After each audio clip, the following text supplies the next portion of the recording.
You know, it would be a really cool crossover if Midnighter from DC Comics were to meet up with Daken from Marvel Comics. The two characters have a lot of similarities between each other, but they're also completely different too. I could totally see them fighting against each other, but also flirting with each other at the same time. I'm in love with a hero.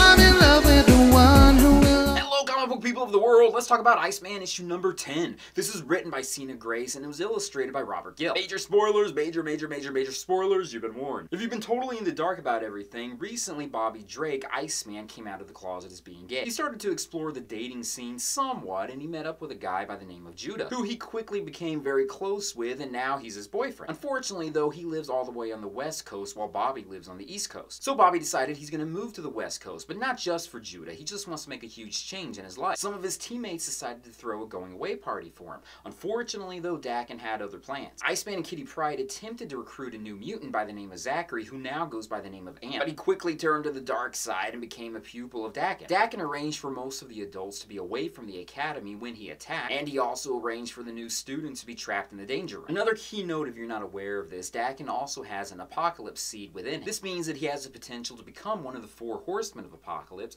but it also means that he would be under the control of apocalypse, which could make him incredibly powerful. So he's using Amp in order to use the apocalypse seed to make him stronger, but at the same time taking away the whole mind controlling thing that Apocalypse would be doing. There's a big battle taking place, and unfortunately Iceman's boyfriend is injured very badly. Bobby loses it for a brief second, but that's where this issue starts up. So obviously there is a huge battle between Iceman and Daken, and that takes up the majority of this book. It is nice to see Bobby cut loose to an extent, but he still holds back because he doesn't want to sink to Daken's level. Which really makes me happy that Sina Grace is writing Bobby like this. It's really simple to make any character become a killer, but it takes a lot more integrity in order to keep a superhero being heroic. So Bobby is able to cut loose to a point, but he also holds back. Besides Daken's character getting a beatdown, it was also really gratifying just to see Amp's character getting a bitch slap too. I mean, Sina really wrote this character as just being an obnoxious asshole. One of the highlights in this issue was seeing Iceman kiss Daken, but this wasn't for a sexual reason. This was more so that he can freeze the apocalypse seed within him. So major kudos for that happening. Also Robert Gill, great artist for depicting it that way. This ends on a happy, sad note with Bobby's boyfriend Judah surviving. Unfortunately though, he also broke up with him. I think we probably knew this was going to happen regardless, but still I was happy that Judah did not die. We're near the end of this series and I'm bummed over that. Sina Grace is trying to tie up some loose ends. There are sparks of hope that Bobby will be used in a higher capacity in future X-Men books. I'm going to cling to that and hope that maybe he'll lead his own team in the future. I've been a huge fan of the series from the very beginning, but this issue is probably my favorite one so far. I am sorry that we're not going to be able to see Bobby team up with other characters in his own ongoing series like with North Star or maybe Spider-Man.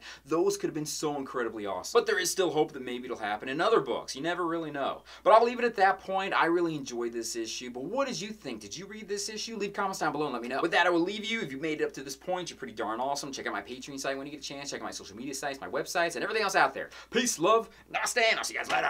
Bye. Always win.